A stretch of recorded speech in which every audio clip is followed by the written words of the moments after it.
इलिशी माछ धरिबाकु जाई गभीर समुद्र रे 15 जन मत्स्यजीवी निखोज घटनार दीर्घ 9 दिन पर मिलिला मत्स्यजीवी सन्धान। निखोज मत्स्यजीवी समस्ते सुरक्षित थिबा सूचना मिली।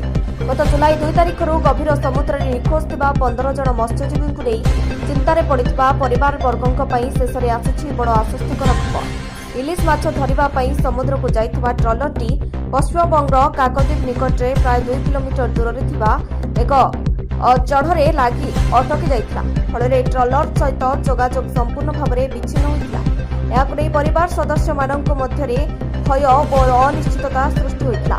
तबे ट्रलर रे थिबा समस्त 15 जन मत्स्यजीवी सुरक्षित थिबा निश्चित होइछि।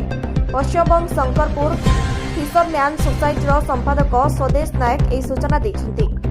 मत्स्यजीवी भितरे अछन्ति बालेश्वर जिला भोगराई ब्लॉक ओडुला ग्रामर 3 जन मत्स्यजीवी। गोटे परिवार 3 जन भाई रही जयराम माझी, रवीन्द्र माझी और जगन्नाथ माझी। अन्य मत्स्यजीवी मिली गत जुलाई 2 तारिख में पश्चिमबंग शंकरपुर बेलाभूमि और ट्रलर नहीं गभीर समुद्र को माछ धरिबा पई जाइथिले बाहरिथिले।